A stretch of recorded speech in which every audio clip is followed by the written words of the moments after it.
first of all, I just want to thank everyone for coming on today. This is really awesome to have everyone here. Um, we will, as we said, our guest speaker today is Anthony Ganji, a speaker and author, and also a host of YouTube show Tear Talk and with over 20 years of experience in corrections corrections as a professional. He's been very generous with his time with us today, so we really appreciate that. And as we go about, we will kind of discuss, what the Guards to Guardian series is. Um, so just a little brief history of how we got here. About a year and a half ago, one of the things that we noticed as we were working in kind of just like working with the prisons, one of the most underrated and underappreciated aspect of the prison is the correctional officer. And on top of that, we noticed, the epidemic that's going on. We noticed the high suicide rate, high anxiety, high STI, high PTSD, high alcoholic rates, high alcoholic and divorce rates. And it's been something that, we've noticed and doesn't get much attention. And we set out to kind of get to know officers more. And one of the things that we knew that we got to talk to them about is also how they're portrayed. One of the aspects of how they're portrayed in the media. They're you don't notice much of the media and articles that are out there depict officers, as guards, as kind of violent, as abusive, corrupt. Rarely do you see a piece that really shows kind of the human heart behind a correctional officer, the passion, the good stories, and the things that come about that we feel are not well represented in our media and our society today. And kind of led to one of the reasons why we call our series the Guards to Guardians. We want to take what has been kind of labeled onto correctional officers today and change that to what we think of as the more noble profession as a guardian.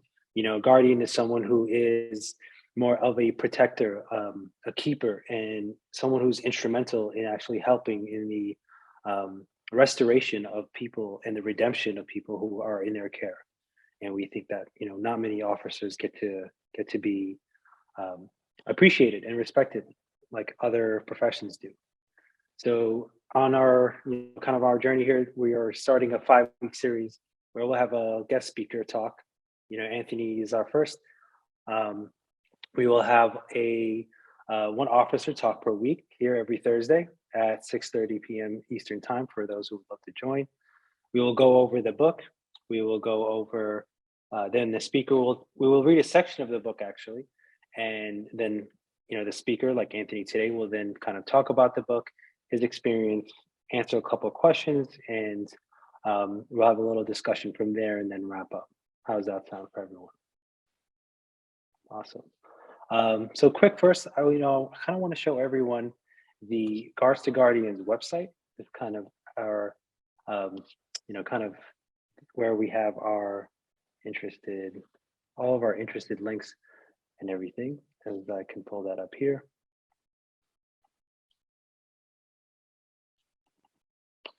So as you can see here, we have all of our information. You can find all the links that we're doing. You come on, you can RSVP here. You can see some of the quotes from some of the officers that have gone through the material. You can preview the book, which we will read also. And you can see our schedules of speakers that will be coming on. Anthony today, we have Gary York, we have Keith Helwig, Steve Maynard, who's also on the call today, and Greg Piper. And eventually we will be doing a couple of rounds of these, so we would like more correctional officers to speak and share about their experience. And on here as well, some of the benefits and program benefits and skills of the program that you will see. And, our man Kyle, that's you over there. You could download our booklet, which you will get to see here. And from here, you will have access to a free booklet that we have. And one of the aspects of this book is there's so much research that we did to kind of get all different aspects of the psyches of the correctional officer, to really get it in their voice. And a lot of we include a lot of quotes from officers to kind of really have have people feel like, the correctional officer, as he reads this, to be actually seen in the book himself or herself. And today we're going to read a section called "The Heart of the CO." I think I picked this one personally for Anthony because for someone like him, I remember getting to meet him and getting to talk to him. One of the biggest things that I realized is, he has such a heart and has such a passion for it. There was, most people that I talked to, had a really difficult times, and he was one of the stories that kind of showed me of someone who kind of kept his true self, and he kind of was able to keep himself in that way and help others in that. So he kind of inspired this in this chapter as well. So we will go through this, and then after that, Anthony will talk a little bit about his experience as well. So the heart of a CO. How do people come to be COs? Many, like former CO Jerome, who spoke the words you read at the start of this introduction, first served in the military. When they served in the armed forces or as police officers before transitioning to work in the prison system or traveled another path, one thing most COs have in common is that they came to work out of a desire to serve. Not only do they want to serve to protect their community, to guard the gate, as Jerome's captain described, but most desire to protect prison residents from harm as well. Because what goes on behind prison walls is something most of us don't see. We rely largely on media portrayals to form our opinions of COs. Unfortunately, and as you no doubt know, COs are often shown as abusive, sadistic, or corrupt at worst, or at best passive or disconnected. As Brian Doe, a former CO with 16 years of experience, says, there's so much negative stigma of what goes on behind these walls. Most things people are told that go on in corrections are overblown, and people judge us on that false narrative. What we rarely, if ever, see is your victories. We don't see you having meaningful conversations with the people you protect, talking them down when they're having a bad day, feeling like they're going to lose it.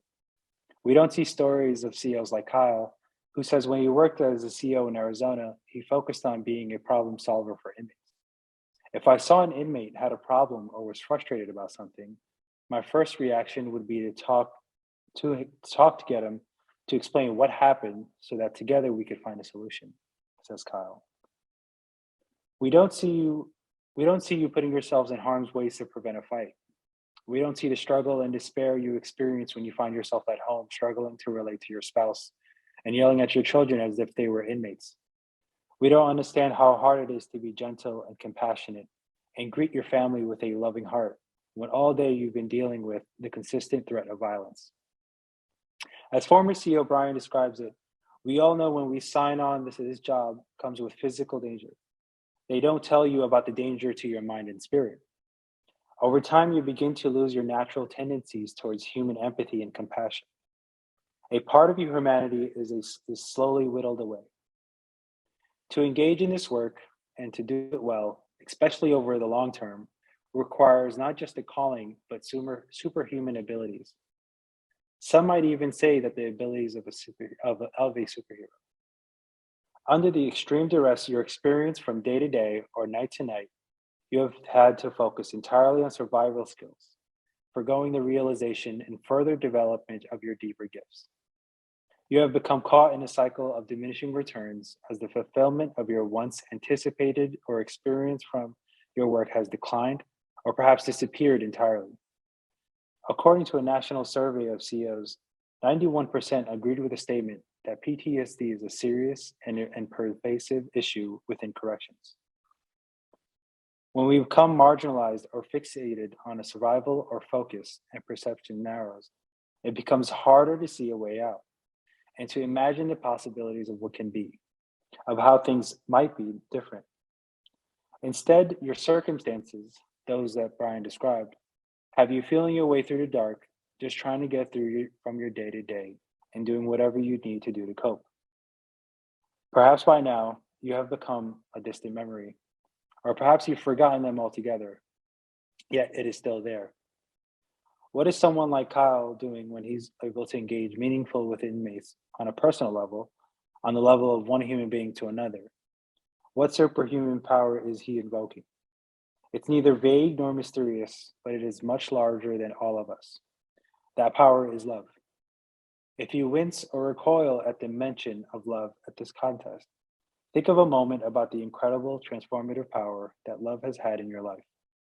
When you received a word of kindness from a friend or even a stranger, an embrace from a parent, an I do from a spouse, or looked in the eyes of your child. Love changes us, but though it's everywhere around us, if we can choose to see and connect with it, it can be difficult to make that choice. Your special power lies in the ability to offer love to those whom society has deemed unlovable. Of course, no one is actually unlovable. It's a choice to see people that way. But it takes an exceptionally powerful person to be willing to offer compassion and care to those who have been judged unworthy, who may have done things so horrifying and appalling that they are difficult to contemplate. That ability is part of the special genius inside you that you will connect with and remember. That is not an easy one, but you will have to have strength and fortitude to be someone who shows kindness to those who may never in their lives have experienced love. To do this, you will have to connect with your own deepest, truest nature. And I'll stop there. Wonderful. So that's just kind of one of the short excerpt from our introduction chapter, to kind of really reintroduce the heart. And on that note, we will kind of bring on Anthony to kind of talk a little bit about, what has, one of the key things that he told me in this conversation is something about his, ability to stay to his true north, and to remain his true self throughout the whole process in these 20 years. So Anthony, I will hand it over to you. I'll let you take on over, and we'll go from there. And then afterwards we'll have a couple questions for Anthony.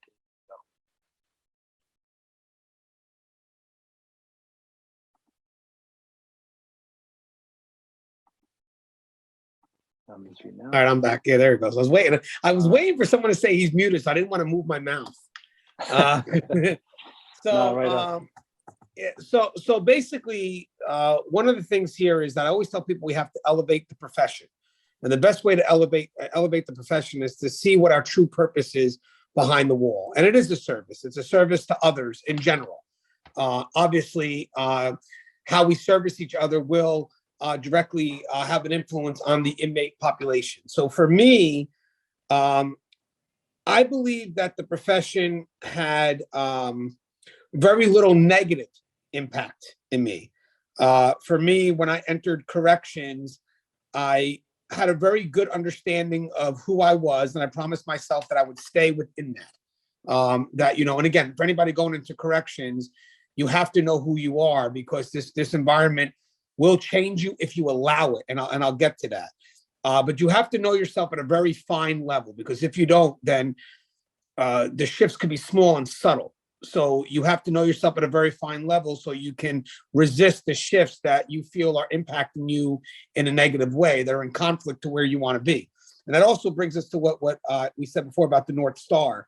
Outside of knowing who you are, you also have to know what you want to become in this profession, because if you know where you want to become, then your growth becomes intentional, right? So if I know what I want to become, then I know what doesn't fit and what does fit, and I have control into what I allow in, and for me, I found growth in this profession, both as a person and professionally. And to me, I saw obviously correction as a career, and I started as an officer. I'm at the admin level now. And I find my purpose in my service to others. Now, granted, as an officer, I was more immediately connected to the population. So, I found value in dealing with them. As I moved up in this profession, I find tremendous value in dealing with the individuals that risk their lives every day to deal with the population. So with that said, I think the key thing for me that kind of keeps me grounded is knowing who I am going in, and then knowing where I want to be, and then reminding myself of those on a daily basis. If time gets tough, okay, who am I? And mind you guys, when I say this is what I mean by that. And we've discussed this many times on my platform as well, is that this as I said before, this profession is going to change you. So the reason why you want to remind yourself every day of who you are and who you want to be is because this reminder lies outside of the uniform you wear. Okay, this is you. This is not about reminding yourself of your professional role. We know that. We get that. We understand that. We should understand that. Sometimes what we lose in this battle is who we are in the uniform, or who we think we're allowed to be. Most officers may not even think that they're able to help an inmate on a professional level. And when they do, they feel like they have to apologize for it because, it's not undue, Ganj, I promise. And no one said it was. We do have a professional role. Don't forget, safety and security is the context for rehabilitation in prison. Without that template, without that canvas, you don't have rehabilitation. So we're a big part of reinforcing that. We're a big part of, doing what we can to make sure it happens. So having said that, I believe that once we find value in what we do, and both as on a personal and professional level, then we can elevate what we do. We could literally find a greater purpose in that service to others. And then once we find value, we start to realize that what we do matters. And once we find that value, we don't look for outside validation at that point. Right now, we tend to wonder, if what we do has any worth, and we're always looking to be recognized or appreciated, and we get mad when it doesn't happen. It's not going to happen. In this profession, it's very hard to get recognition and even appreciation. I would love to get just appreciation, because appreciation is more about me and what I have accomplished, and letting, and having someone say, hey, I appreciate what you do every day, even if it's something as simple as a tour. Well, through quantity, you've done 1,000 tours. That's 1,000 lives you could have saved just by your presence. But with that said, I think if we spend most of our time looking for that validation from the outside, we start to lose the value of what we do because we're dependent on what the outside thinks. So what I've learned is what we do matters if we believe it matters. If we tell ourselves every day what we do matters, then it matters. It doesn't matter if, okay, I get it, management's not appreciating me today, or the public doesn't recognize me. But does that still change the value of what you do? Because it doesn't. It doesn't. Not in the people's eyes that matter. It doesn't. If you know that you have value, it doesn't matter what the outside world thinks. It matters what you think. And the reason why this is extremely important, guys, is because for the work that we do, for us to stay motivated and inspired, it has to come from within. We have to believe it, because the moment we don't, then we lose value. Then we fall into the being minimized by the public, or just being tossed aside by the public, because again, can't expect them to, to see what we do. So again, it really does come from us. And on another note, when it comes to the stress of the job, there's always going to be stress and anxiety, the anxiety because of the unknown. You go through one code, there's going to be another. There's always going to be stress because it's a prison. It's a jail. There's nothing easy about what you're going to do. And when people come and say, Ganji, it's crazy. I work in a jail and prison, and these are things I see all day, and blah, blah, blah, blah, blah. It's like, okay, I get it. But again, context. You work in a prison or a jail, so are you going to let it get to you or you're not? What are the questions that you're asking yourself? Are you motivating yourself to go back in? Or are you just asking the wrong questions that lessen the motivation to go back in? I mean, I wish I could tell you prisons and jails are, a very pretty world, and oh my God, you shouldn't expect these things. But that's not the case, and I'd be lying to you. The thing is, you are going to see these things, and they could have an effect on you. And the reason why people say they could have an effect on you if you let it is because you have to know if it does, and you have to be willing to allow that vulnerability to exist so you can go ahead and address it at the level it needs to be addressed. So some people will say, well, Ganji, I don't get it. I don't like when people say, well, the environment will get to you if you let it. What does that really mean? It means that you have to be willing to look at yourself and make whatever you got to do to express whatever vulnerabilities that you need to work on to make sure that you could be better and more effective the next day at work. So for me, there's two things here. So for one is there's a cliche that says, leave work at work, home at home. And I discussed this with Louis Soto, Russ Hamilton, the crew. I believe in half of that. I believe no way should you ever bring home life into work, right? And I do believe to some extent when people say leave work at home, I believe what they're trying to say is the emotion, the animosity, whatever it is. You don't want to lash out on your loved ones like that. I get that, but there's a problem with that phrase because it's very misunderstood. So when you tell someone, hey, listen, I know you're going through a lot of stuff at work. Have you tried talking to your family? No, not going to talk to them. I don't want them knowing what I'm going through and whatever it is. It's like, yeah, but that's a bad call because the problem is the people in the profession, don't get me wrong, they can help you. They can help you be the professional you got to be because they know what's expected of the person who wears the uniform. But your family knows who you are. They know how you deal with situations. So being honest with them and letting them know matters, because if you start going through these subtle changes and your family wants to help and you're pushing them aside, the moment you go to start, screaming from the top of the mountain because you don't know what's wrong, you pushed everything down, family can't help you because they don't know you anymore. They have no idea what you've become because you've cut them out of that part of whatever it is that you're going through. So for me, my family has always been that North Star, besides the fact that they motivate me every day.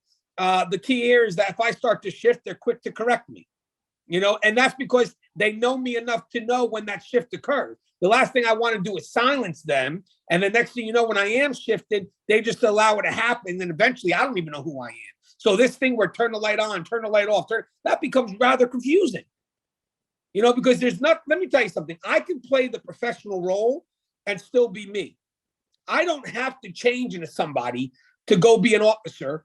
I don't, because at the end of the day, I have core values that have been with me since I started this profession. That, to me, I told myself will never change. And if I know that these core values start to change, I will do whatever I can to get back to where I need to be. So that's the one thing, that can't let those core values change. And if I start to lose track of that, my family reminds me of that.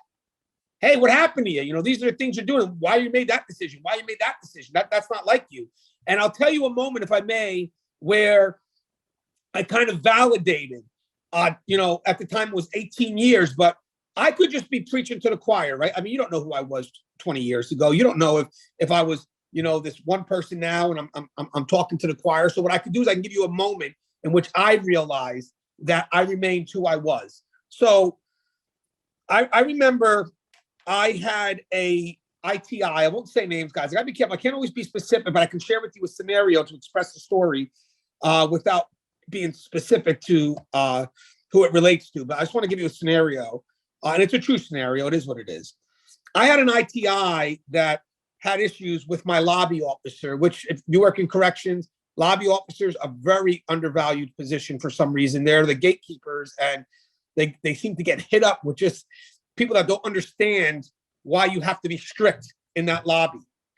And this young person, she was a young ITI, a food service worker, didn't understand the importance of this level of authority at the lobby.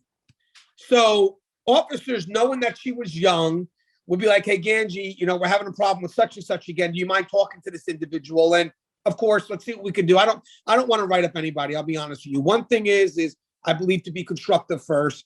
Second thing is it takes too much time and effort. If I could be constructive before it becomes a liability, let's be constructive.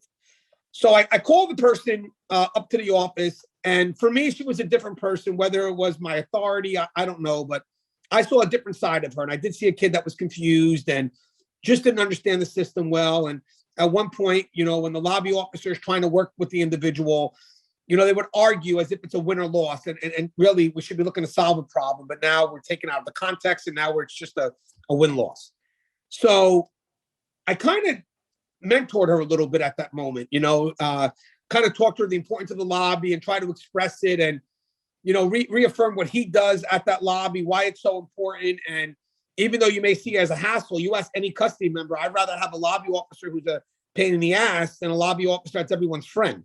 And trust, people would relate to that. So with that said, she would go back down. It would be smooth for a month, and then it would fall back again, the norms. And, you would have this back and forth. So sad to say, eventually she got caught up with some street charge that wasn't related to the facility. But it was something that had to be addressed. She was arrested for. In the process of why they were checking into the street charge, they found out that she was also being investigated for stuff that was happening in the facility, which could have been possibly undue relations with an inmate, right? So now, when you're custody, and I wrote this book on manipulation.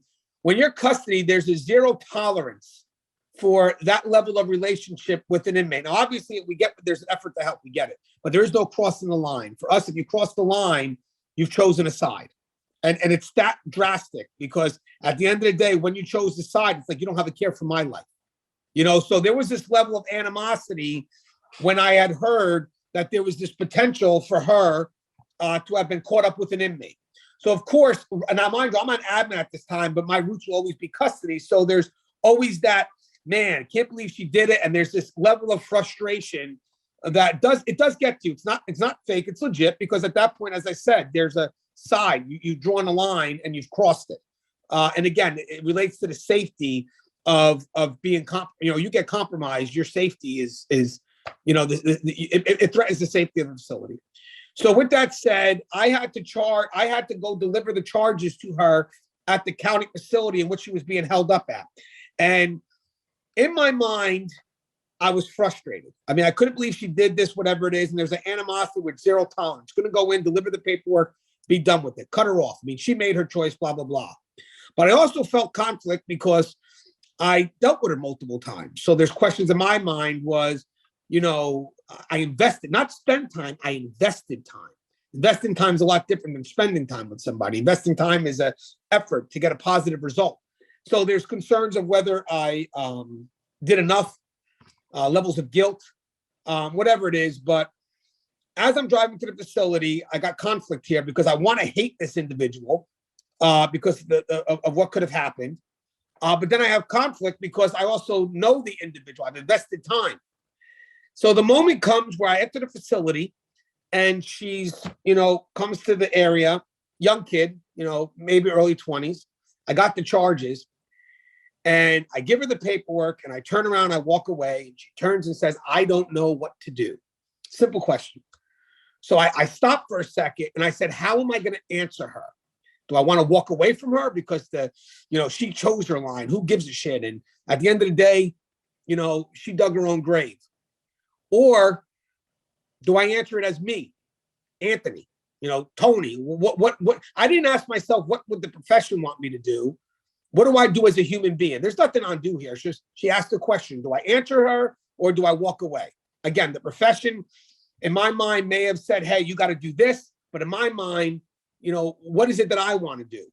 So I turned around, gave her simple advice. Hey, this is what you got to do. You got to sign here, here, here, and deliver the paperwork, make sure, whoever's got to get it, your lawyer, whatever, simple advice. And I left. Never heard from her again, by the way, just that moment. But when I was in the car, I remembered something. I said, you know what?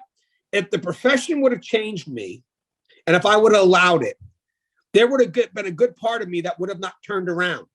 And at the end of the day, when I retire and I'm long out of this profession, I would have regretted that moment. I would have regretted that moment because Tony will later become who I am after I retire. Eventually it's going to be me again. And then you're going to go back and look at your life and remember moments of impact. And the reason why this moment was emotional for me, and I will remember, is because it was a test for me. And I connected myself. I allowed myself to see that as a test. So when I turned around to her to answer her questions, I didn't turn around for her. I turned around for me.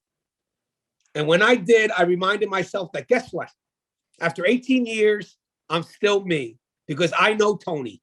Tony would turn around regardless. So that's my story. So after 18 years, to me, that's what made me, be mindful that I have not changed, because if I did change, I wouldn't have turned around. Simple, but true. Well said, Anthony. Well said. Wow. That's really awesome. As you were talking, I was like, oh, okay, like, I think that's one of the things that when you remember that you're doing it for you, that others benefit as well, and I think that's an important key. And thank you. So thank you for, that lecture. Lecture. Really, right. I know you like to talk, Anthony. It's great. Yes. And then I guess I have a few questions. We'll open the floor also to a couple people who have a couple questions. One of the ones that really popped up in my mind is, why is it so hard for officers to maintain the more vulnerable aspects of their humanity, like you said? All right, so there's a couple of reasons. One is I think that they think they're not allowed to, and I'm sure most people would agree with that. I think that they get this impression that they're not allowed to be vulnerable, or if they become vulnerable, what about if they can't turn it off? What about if they're vulnerable at the wrong time? And again, there is some effort at controlling that vulnerability. Like when we deal with a situation, I mean, you're going to have to deal with the situation, and then you're going to have to process it after. But you still have to process it. But there is some level of control of when you're going to process it. So I think one is they believe that the profession doesn't allow that, which I disagree. I believe that if you want your people to be the most effective, and the type of environment they are, if you have people that say that nothing's bothering them, those are the first people you want to talk to. Because it's like, nothing's bothering you. You just saw this and this, and the suicide, and an inmate was killed, the officer was killed, and nothing got to you. So, one thing is I feel that they're afraid to express vulnerability.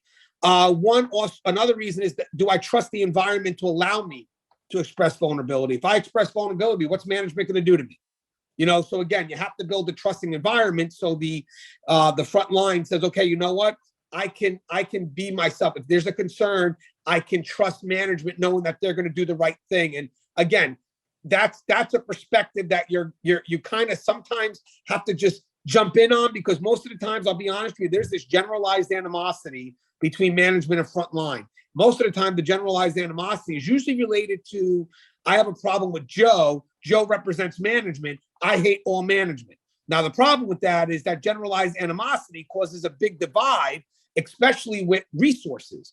Having said that, management is a very good resource if they're actively involved in helping us frontline maintain their mental health. And by the way, management also is under a lot of pressure. So let's not exclude them either. But having said that, we're staying focused with the officers, and I want to be fair in that dialogue. So I'm just going to shift back.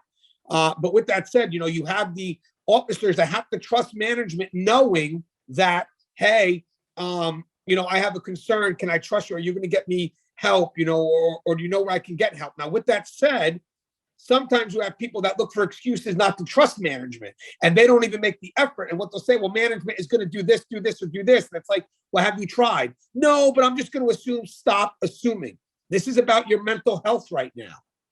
So sometimes you're just going to have to jump and just hope you land safely, because at the end, this is your mental health. So don't go on assumption. Don't assume that management don't care. Don't assume that we don't want the best for you. Make the effort. Take the jump, because most of the time, a lot of people won't go for it because they assume management's going to set them up. And then they're going to carry that assumption as if that's the real thing. And then when someone says, well, why didn't you seek help? Well, management, yeah, but management offered all these things. Well, but you know how management can be. Management offered this to you. You chose not to take it based on an assumption. And then the other thing would be your peers. Sometimes we could have peers that are very cynical in nature. You see an inmate kill themselves. That could be very traumatizing for somebody. A life's a life, regardless of what they've done. And the sad thing is that when you have that inmate that takes their life, there could be officers that are affected by that for many reasons. It was a life. This inmate was an inmate on the unit that I dealt with every day. Now they're no longer there. Am I going to have a job? This inmate died. I remember doing my tours, but did I do them all? I don't know. So there's a lot of these reasons for them to be stressed out. And then when you have an officer, let's say one of your peers, and you go to mention to them and they quickly say, well, that's just an inmate, who cares? Or they minimize your concern. The problem is it's less likely that you're going to bring that concern up again. So you bottle it and you bottle it. Then you connect that to the myth of, well, I'm not going to tell my family because they don't need to know what I go through, because again, I don't want to be vulnerable in front of them. You just bottle it. And then eventually what's going to happen is it explodes. So the three things is knowing that you should admit it, definitely, doing what you can to, look in yourself, look inwards. And if there's a concern, express it, get help, trusting the environment, and being supported by your peers and your family. Well said, Anthony. It's funny. I think when we talked a while back, you really helped me see this. And I think this is kind of a big reason for our book and why we want to help correctional officers be able to process and kind of deal with a lot of the stresses that they go through, is that you told me correctional officers kind of end up taking that out on each other, or they end up taking it out on family because they can't take it out on the inmates. And I think that's kind of one of the things with regards to guardians that we want to be able to help with is how do we bring correctional officers together to be able to process and deal with the things that's on in their mind and that's kind of been suppressed. And from the material that you've seen from us, in kind of the book, what are your thoughts on how this program can really help correctional officers out there? Well, I right off the bat, when you opened up the book, right, first off, I'm stunned and blown away by the website. I mean, I clicked on it the other day, went through it, of course, and I just love the format. I mean, it's a lot different than what I remember looking at it months back. So definitely the work is phenomenal. And the book itself, I mean, I'm a very big fan of what you guys are doing because, one, I think if you were to do this initiative on your own, you would still have officers that would question it. So the fact that you took time to get quotes and get people from the profession to promote, it lets them know that it's okay to do this. I think most of the time, people need to know it's okay, and who do they look to? They look to the people that are immediately next to them.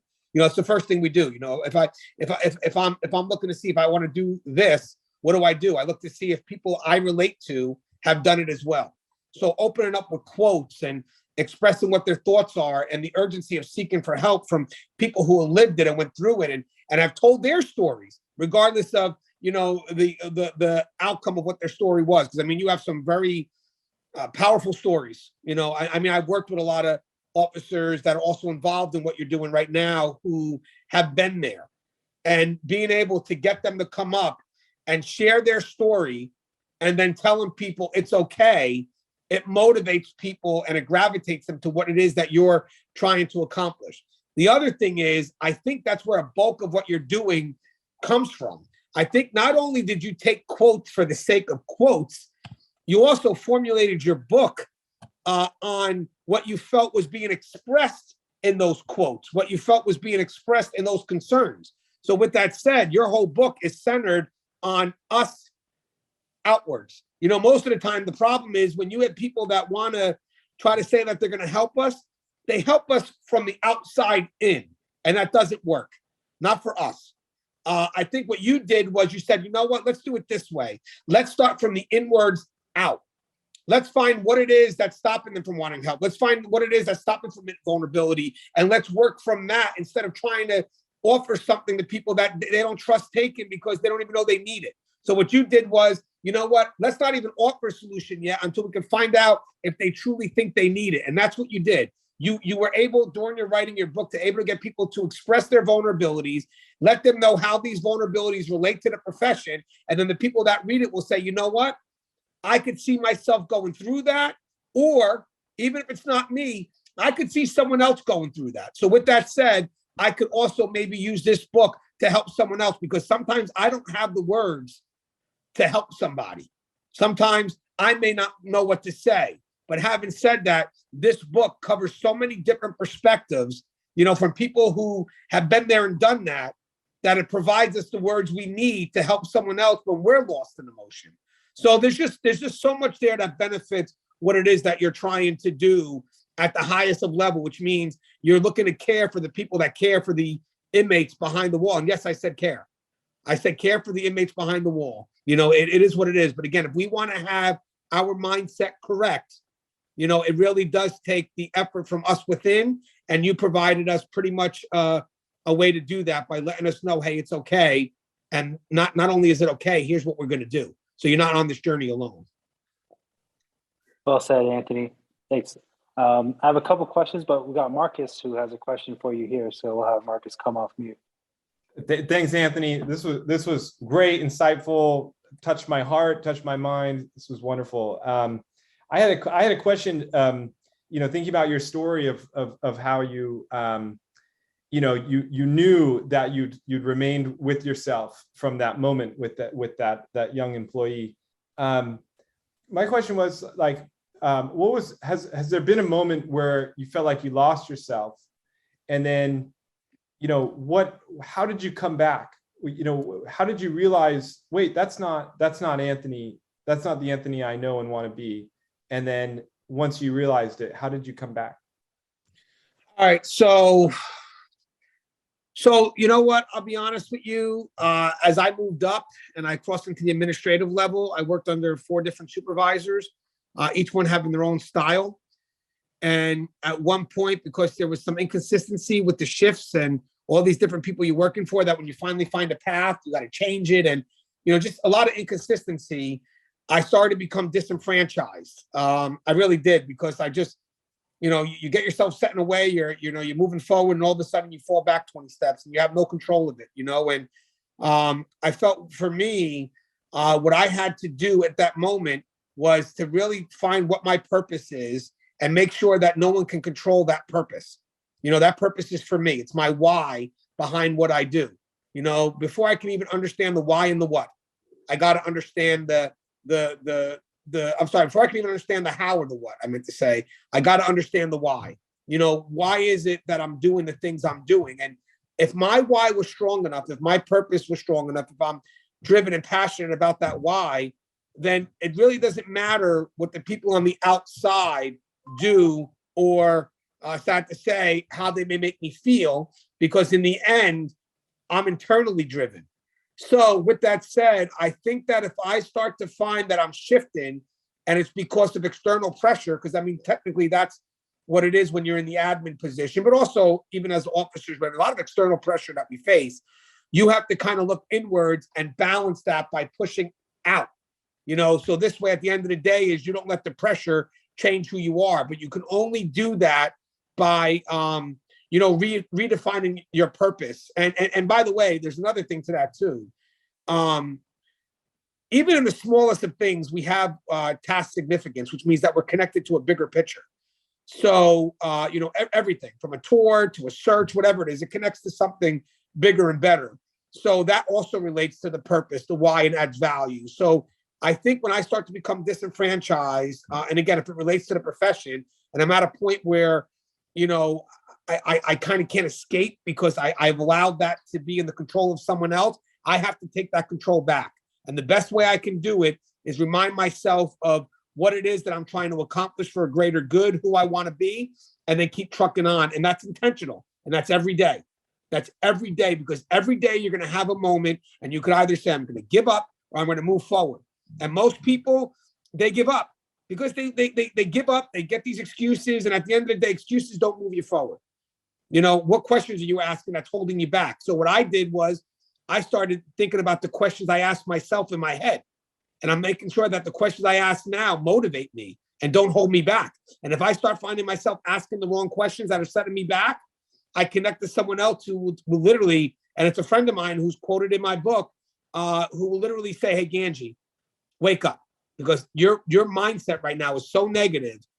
You're never going to even ask yourself the right questions. So lift up your head, change your mindset, and then go back and ask you the right questions that are going to motivate you forward. But again, it's intentional and it has to be from you, because if you don't make the effort and you leave control of your happiness and your value in the hands of somebody else, you're never going to find happiness, because in the end, they can control it. They can take it away or they can give it back. Nope, not for me. For me, no one can take it away because it's here. Only I can give it away. Thank you. That was a beautiful answer, Anthony. Yeah, If anyone else wants to ask a question, you can just raise your hand and come off mute. Let's see if there's a couple. If not, in the meantime, I have another question for you. CEOs that you've seen around you, that you saw that, how they lost themselves to the job almost. How do you see that kind of, with peers kind of falling, kind of by the wayside?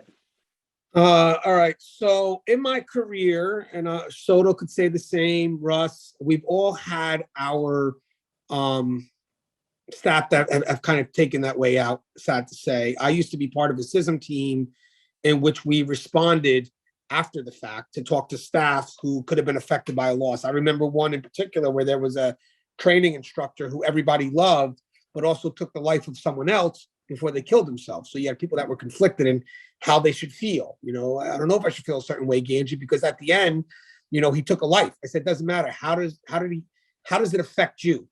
Well, he was great to me and I love him. And okay, then that's how you feel.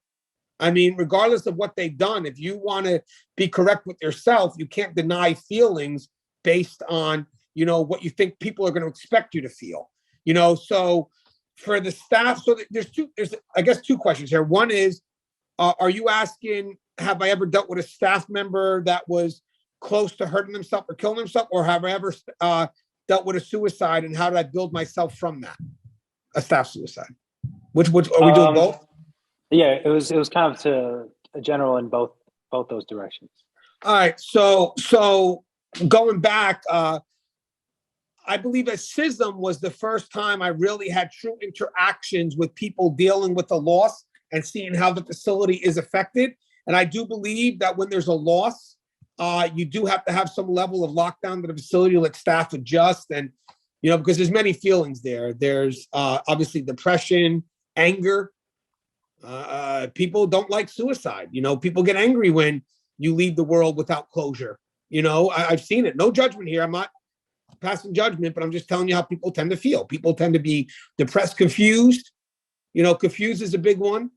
And what you do is technically you just have to be the ear, and you really just kind of offer your hand. You just sit next to them, and you're not going to have the answers. When someone gets lost, you're not going to have the answers. Your best gift is just to, to them, is just to shut up and listen to them and let them vent, because most of the time they don't even know they need to do that. And the last thing you want to do is to start providing input when it's really not being requested. It's more of, I just want to vent. And most of the time, believe it or not, when they vent, they heal themselves. They heal themselves. They just got to express it out loud. And maybe you got to start the engine a little bit by letting them know it's okay to, begin the dialogue and maybe ask a key question. I remember one of the females didn't know she could say something. And I was like, you sure you sound, you sure you're okay? And then she said something like, well, he was a good instructor.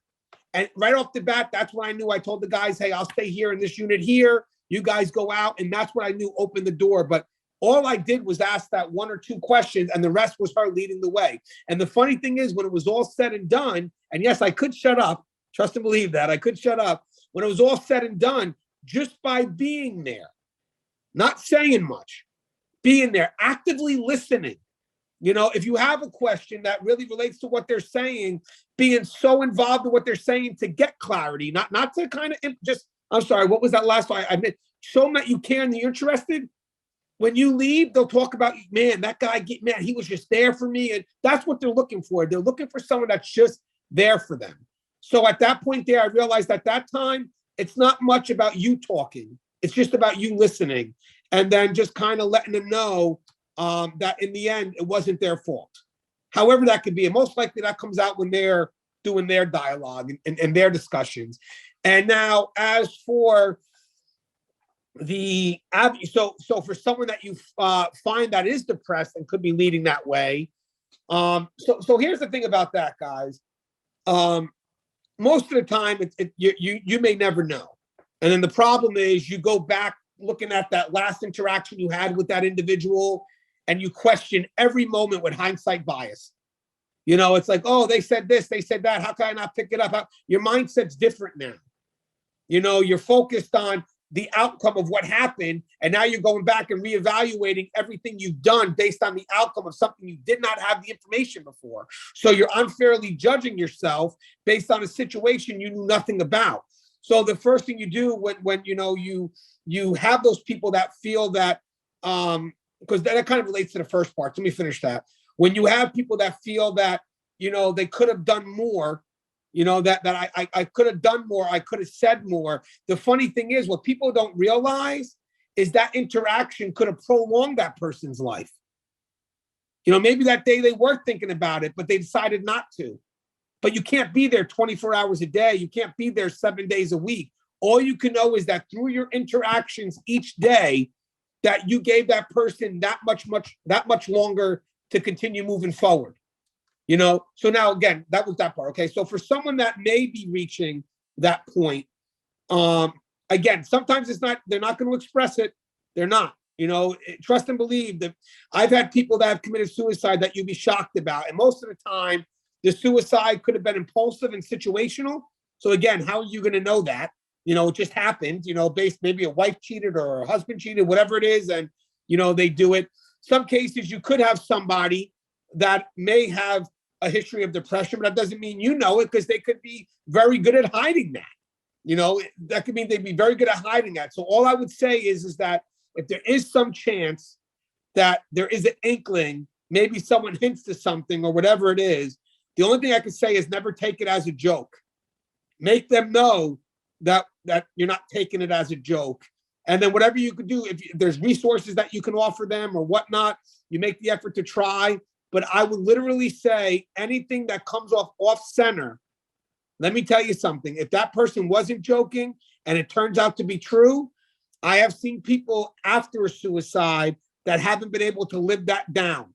Because for them, like if someone goes, man, I'll tell you something, man, I just can't do it anymore. Something like that. They're going to hold on to that. There's nothing you can say that's going to tell that person, hey, man, it wasn't your fault, but I heard him say it. And I've dealt with that end too. I've heard people so caught up in something that they think they missed, but to them was so obvious. So for me, and to be honest with you, this is more towards the people that survive that may have that level of guilt because this person killed themselves and they feel they can do something more. I would literally tell them right off the bat, guys, that if you feel that there's a concern, the person says something that they may find funny or cynical and you don't, catch them on it, call them on it, because you never know if they mean it or not. That's the concern. And that's if they express it. 9 times out of 10, they don't. That's the scary thing. They don't. And wait, let me do one more thing too, because this is more of a general catch-all. I think also as management, we can't expect people to come to us if they need help. So we have to provide things and offer them stuff. And if that doesn't work, like I'll give you an example for the SISM team, we didn't wait for people to come to us. If you notice in the story, we went to their units because you can't expect people in this profession to go to you. So you go to them. So I would also say in this profession, if it's possible, if you're going to present something that's supposed to help staff get through these tough times, it has to be something that's proactive. Something that connects with them, something that, literally, moves them forward and to interact with staff. It's not something that's reactionary. And what I mean by reactionary is, in this point here, is that we'll sit here, we'll be present, and we expect people to come to us. No, not in corrections. That doesn't work. 100% that doesn't work. You're going to go on site. That means you go on site. You talk to everyone, and you have trained personnel that kind of know what to look for. And during those interactions, they can go ahead and, make a decision if that person needs help or whatever it is. But again, if you're going to make an effort, it has to be a proactive effort. And, you can't expect people to come to you while you passively wait. Not in corrections. It doesn't happen. Not at this time. Well said, Anthony. Well, we have one last question. We'll go to Kyle and then we'll wrap up after that. But that was great answer to that question. Kyle! Yeah, I get him. How's it going, Anthony? Kyle, you humbled me today, man. I'm like freaking just happy. Like I'm only here for you, Kyle. At this point. Yeah, so like I said, like I mentioned earlier, coming up back in the day as a rookie, especially in my first couple of months to a year of being in corrections, obviously I would watch all of your videos or whatever. And with that said, because I'm unfamiliar how it works, where obviously we all have different terms and different procedures for the different prisons. Obviously we call it different stuff and everything like that.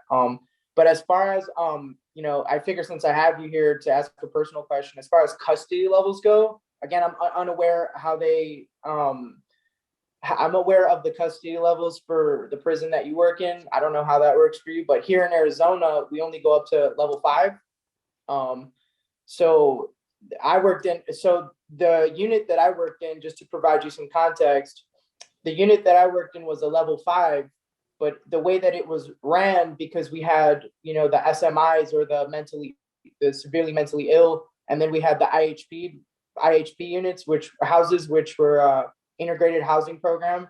So it's like all races, all ethnicities, all go, obviously they sign the paperwork and they all get housed together. So it was like half and half. So it was half watches, you know, like 24-hour, 48-hour watches.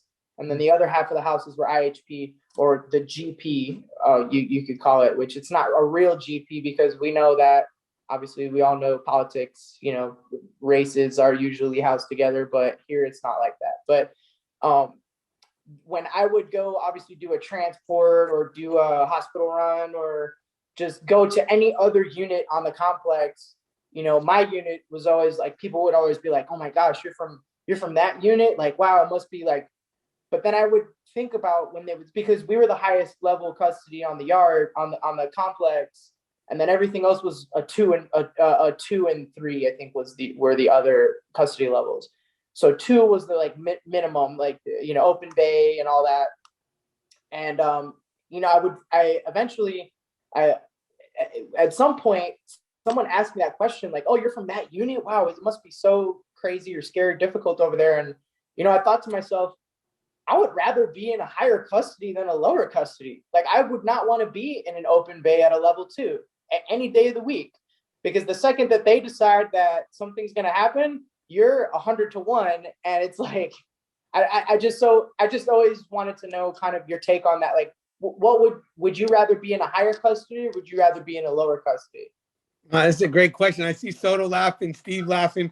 So here's the unique thing about that. So obviously in the higher levels of custody, there's more control, you know, so a lot of people are more comfortable with that level of control, again, because it's higher level. And I actually, believe it or not, the funny thing is, even though there's more control, one slip up and it all goes downhill. So obviously there's the reason for that control, but then there's the intensity of, we better keep it checked. That's why I always tell people, if they're rookies, they need to start off at the highest level of security, and then they could always work their way down, because even though, again, it may not be as active, it's the tightest level of control. Now, when you get to a full min area, so in our level, that would be called full min, or Soto here works at halfway houses, so just as bad, you are going to have a bit of a balance. You're going to have inmates that are lower levels of security, correct? But you're going to have them bulked together in dorm settings, which kind of like may even out the odds, because at any point, inmates could be very impulsive. We know that.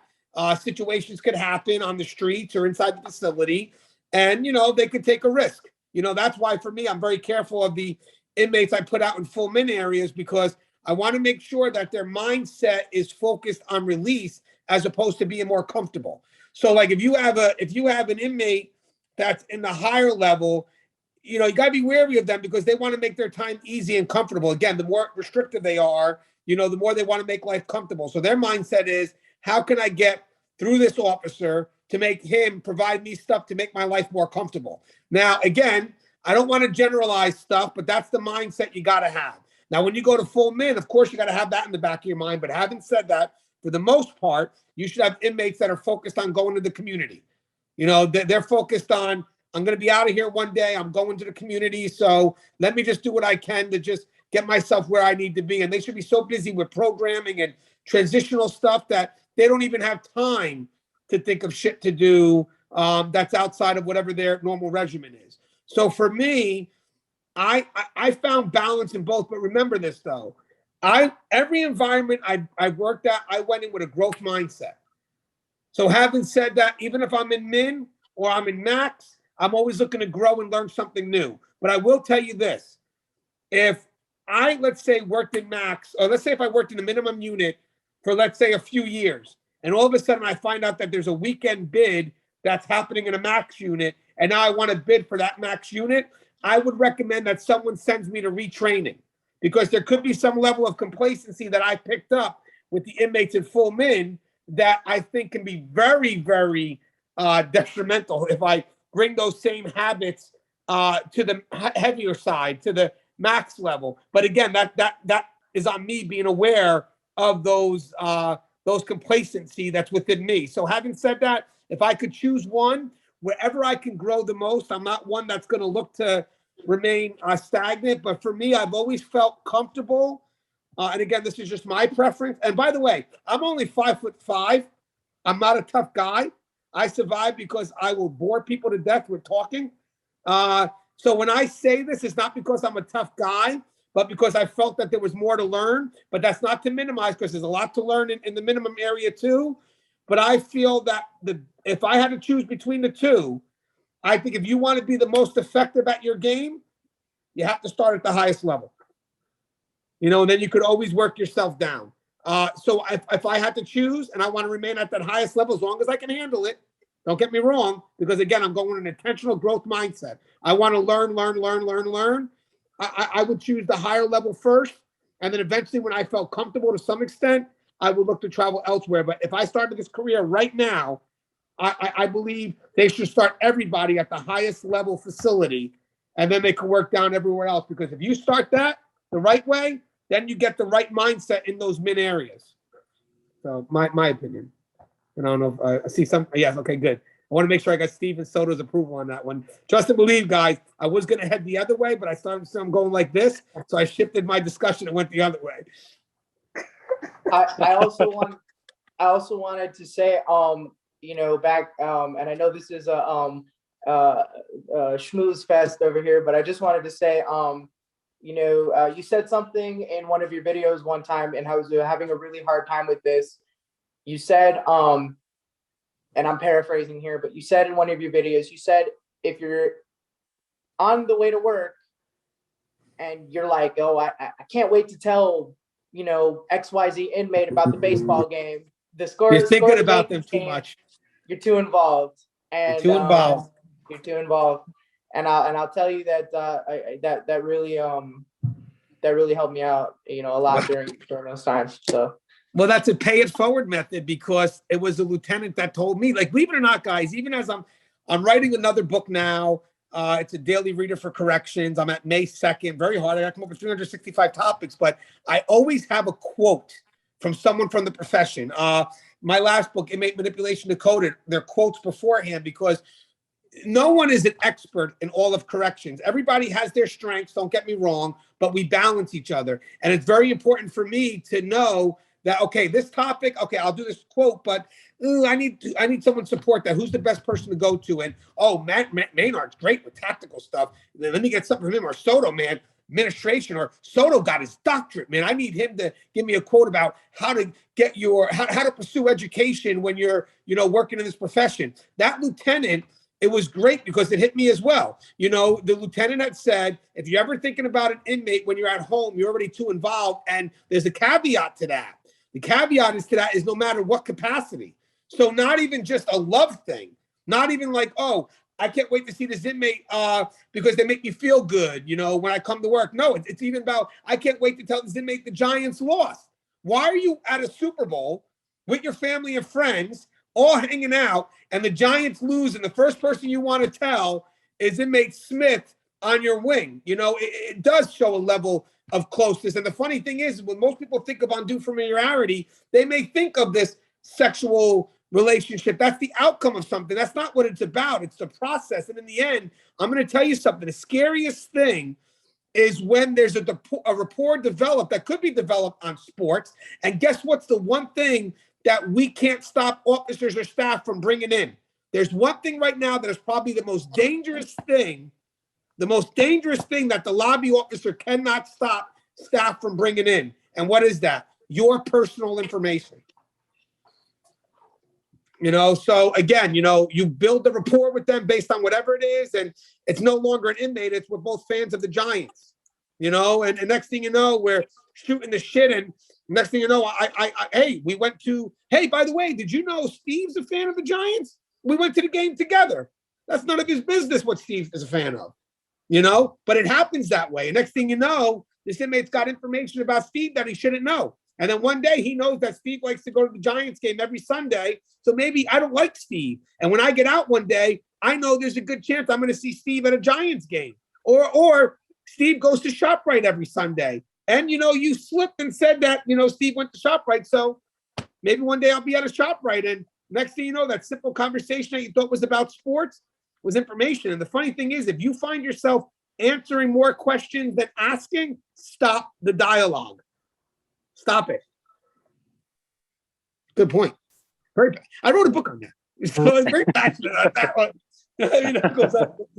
Right on. Well, thanks for your answers, Anthony, and Kyle, thanks for your question. That was great.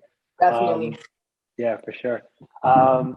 Yeah, I think that's kind of one of the things, like we also, want to talk about and address is just like how do you bridge the gap between inmate and correctional officer, or I'm sorry, incarcerated resident and officer without, keeping personal Uh-oh, boundaries. what was that? You know what I mean? What happened? Okay.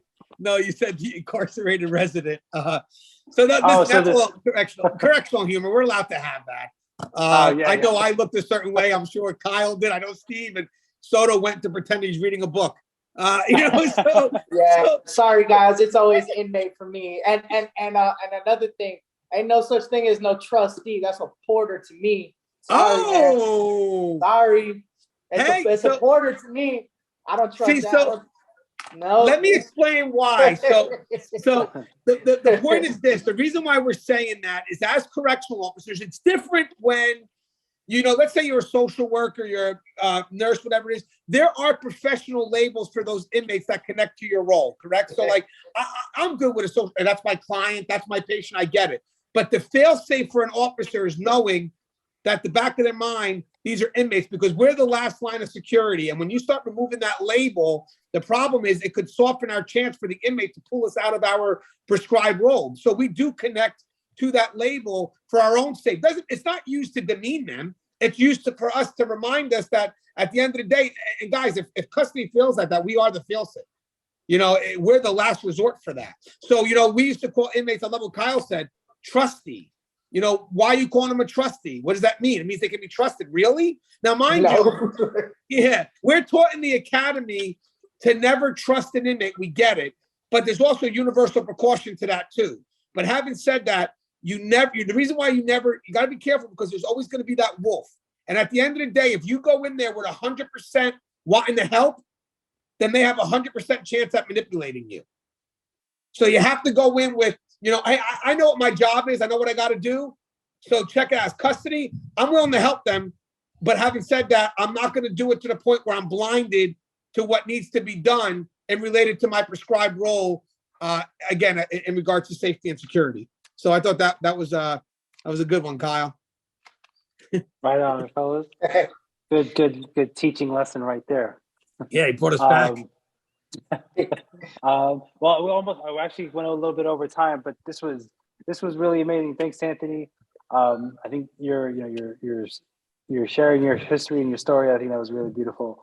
Can I say one thing in closing, if that's okay? Yeah, go for it. So the only reason why I'm able to do what I do is because I'm supported by the many people who believe in the message for the right reasons, right? So I do want to give a shout out to some people, if that's okay. It's important to me, and hopefully you remember these names, because these would be good people to have contacted on your show. So if I may, and I hope I don't miss any. So I've grown in this profession because at the time, remember, don't forget, I was just an officer too that moved up to admin. So there was a lot more about this profession I didn't know, and I allowed myself to know I didn't know it, which opened me up to wanting to learn. So with that said, on the Tier Talk platform, besides the community I have people that are willing to dedicate their time to share a message. Now, some of these people are retired who have experience that you don't want to lose. Especially now, the newer officers coming in, they got to have some of that old school mentality. And these are people that still have a love for the profession, that literally come back to the channel and provide a voice. And then also some people that are still in the profession. So, if I can, you got Louis Soto on here, who has been helping me on Tier Talk for many years now, who is my training officer. So I have borrowed some of his stories and values and purpose, whatever it is. And together we kind of, we get involved in a lot of stuff. He's more local to me. We got the Atlantic City thing coming up, and we're he's a big part of my community. We also have Connie, who's from the medical side. She partners on my show a lot. She would be good to have. Again, she's not on the custody side, but medical does also deal with a different levels of stress. And she's opened my eyes to the civilian side of things and their importance and their purpose and their value and how we got to work together, building the gap. Russ Hamilton, retired from San Quentin, a sergeant, very informative, and just has this elevated perspective of where the profession needs to be, but also has core values that he sticks to that are very beneficial for anybody coming up in this profession. The Guardian platform, there's a company that sponsors me called Guardian RFID. Again, I love how they use the word guardian too, because they broke away from the word warrior. even though we do use it for fun. They understand that warrior can be seen as aggressive, but guardian really does serve a greater purpose. It connects to the message that it's okay. We are here to protect and serve. And when I met with them, and that's where Menard comes in, Fisher, Ken Dally, Mackenzie, the list goes on. They're not business people. They want to get the message across, and what they're doing is really based on what we can do for the people behind the wall. That's why, you know how you have the quotes? That's why they have people from the profession working there, because they know exactly what the people need, and they're willing to spend the money to make sure that people get what they get. And I've never seen a business like this where they go to promote something from the front lines perspective up and not from management down. So again, they're very supportive of what I do. And then on another note, and I know I'm missing people here, but on another note, Kyle motivates me too, and I'll tell you why. Me, Soto, because Steve's been on the show, Russ, Gary York, you'll hear him, William Young. We could say everything we want to say, and we don't know if people are listening. And then you get Kyle who comes on and says, hey, Ganji, this is what it meant to me. And just like literally, hey, Ganji, I work in this profession. Let me tell you, when I was a rookie, I watch your videos. Now, obviously, he doesn't watch them now, but start watching them again. I need the views. But having said that, he watched my videos. And the point is that we could say whatever we say. The courage doesn't come from saying it. It comes from applying it, and that's what brings value back to us. So at the end of the day, the great thing about this all is that Kyle has now motivated us to create another video, because we know there's someone there that found use of it. And at that point, let's make another one. And the last thing is obviously what you guys are doing. You guys, in corrections, frontline doesn't have a voice. We know it, and it's sad, but it's true. And we're trying to do our best to let them know they can be heard. And at this point, it's just a matter of them to speak up. So not only are you providing something in a timely manner, you're doing it in a way that motivates them to speak up. And I think the cool thing about it all is you're getting people from the profession to tell them it's okay. Let's get this done. At the end of the day, if this succeeds, which I'm sure it will, not only is this going to help the people that need it the most, it's going to make the profession safer. I want you guys to know that there's a greater impact in that, because the more we have our people's mindset correct, which is what you're doing, the more we run a more safe and secure facility at every different level. So this is a great way to change the criminal justice system. Or not even change. I'm sorry, I hate the word change. Let's say evolve. This is the way you evolve the criminal justice system. You impact the people who have an impact on the inmates. It's not the other way around. It's not the other way around. It's you got to impact the staff so they can be better and more effective at impacting the inmate population. And that's the way to do it. Literally 100% for staff so then they can be effective to the people that are in their level of care, custody, and control. So I think that's a great move forward. And that's all I got. Right on it. Thanks. I appreciate that wrap up. That was really great. And welcome, Trish. And I'm sorry for the mix up, but it's great to have you and have you on here. Anthony says hello. And hey, Trish. All the way from Australia, everybody. Hi. I know Trish. She's from LinkedIn. Yes. That's awesome. Yeah, well, so welcome.